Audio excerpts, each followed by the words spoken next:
The New York Knicks are NBA Cup champions, and on Tuesday night, they didn't just lift a trophy, they sent a message to the rest of the league.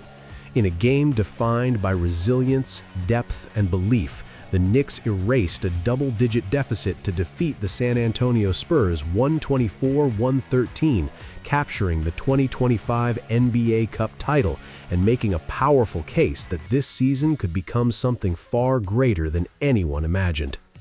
Before we continue, make sure you subscribe to the channel, like the video, and turn on notifications so you never miss breaking NBA news, championship recaps, and in-depth analysis from across the league throughout the season. For a franchise that hasn't won an NBA championship since 1973 and hasn't even reached the finals since 1999, moments like this carry enormous weight. The NBA Cup may still be a relatively new competition, but for the Knicks, this victory represents validation. It represents progress, and perhaps most importantly, it represents belief. Belief that this team is built to win on big stages. By winning the 2025 NBA Cup, the Knicks become just the third team to capture the title, joining the Los Angeles Lakers and Milwaukee Bucks. While the Cup does not count toward regular season standings, the confidence, momentum, and internal growth that come from winning it could prove invaluable as the season continues. The championship did not come easily. In fact, for much of the night, it appeared as though the Spurs were in control. San Antonio entered the game brimming with confidence after a stunning semifinal win over the Oklahoma City Thunder, a team that entered that matchup with a 24-2 record. That victory was fueled by the return of Victor Wembanyama, who looked healthier and more comfortable than he had earlier in the tournament. With Wembanyama back and playing expanded minutes, the Spurs carried momentum straight into the championship game. They dictated pace early, attacked mismatches, and built an 11-point lead late in the third quarter. 7 different Spurs players finished the night scoring in double figures, a testament to their ball movement and offensive balance. Meanwhile, the Knicks faced adversity on multiple fronts. Jalen Brunson, coming off a spectacular 41-point performance in the semifinals, struggled to find his rhythm as a scorer. He finished the night shooting just 11 of 27 from the field, missing shots he normally converts with ease. On top of that, Karl-Anthony Towns suffered an apparent injury in the first half, temporarily sidelining him and limiting his effectiveness. In previous seasons, nights like this often spelled disaster for the Knicks. When Brunson struggled or when a star went down, the Knicks lacked the depth to compensate. Games slipped away, leads evaporated, seasons ended earlier than hoped. But this time, the story was different. This time, the Knicks bench stepped into the spotlight. As San Antonio threatened to pull away, New York found answers from unexpected places.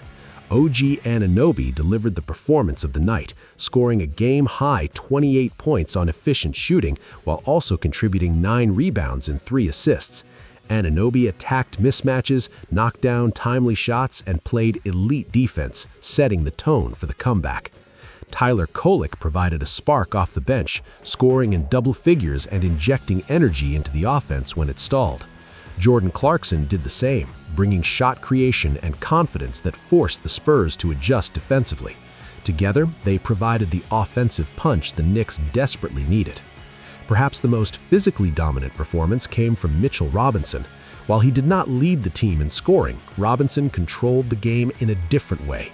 He grabbed 10 offensive rebounds and finished with 15 total boards, extending possession after possession and wearing down the Spurs' interior defense. His effort on the glass changed the math of the game, giving the Knicks extra opportunities that eventually swung momentum. And then there was Josh Hart. Hart did what he always does: defend, rebound, push the pace, and make winning plays that don't always show up in box scores. His hustle plays, timely cuts, and defensive intensity helped stabilize the Knicks during critical moments when the game threatened to slip away. By the time the fourth quarter arrived, the momentum had clearly shifted. The Knicks tightened defensively, forced tougher shots, and began capitalizing on every mistake. San Antonio, a young team still learning how to close games on the biggest stages, began to feel the pressure. Jalen Brunson, despite his shooting struggles, never disappeared.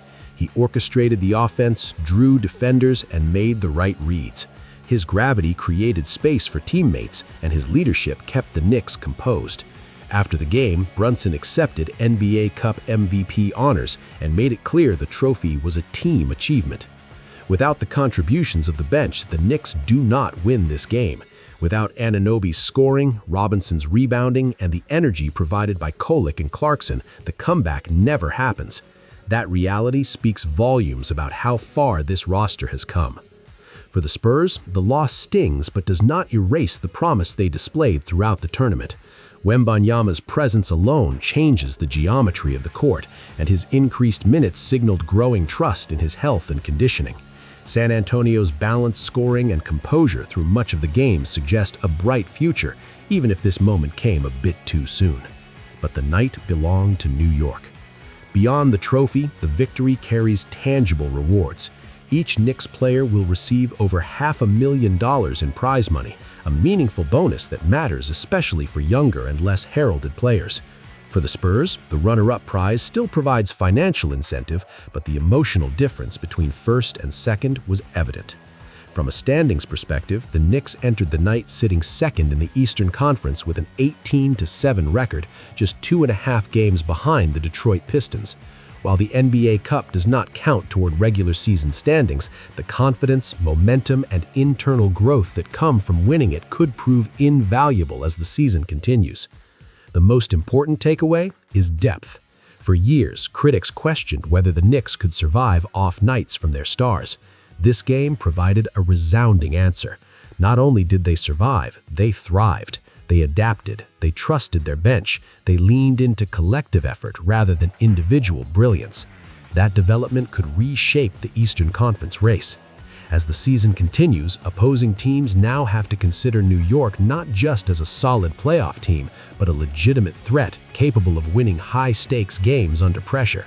Confidence is contagious, and championships, even tournament ones, change how teams see themselves. The Knicks did not just win the NBA Cup, they redefined expectations.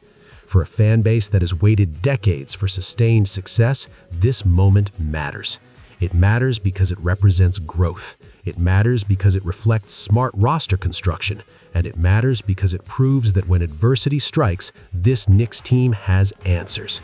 As the trophy celebration fades and the regular season resumes, the Knicks return to business knowing that their ultimate goals remain ahead. But they do so with proof. Proof that they can rally, respond, and rise when it counts.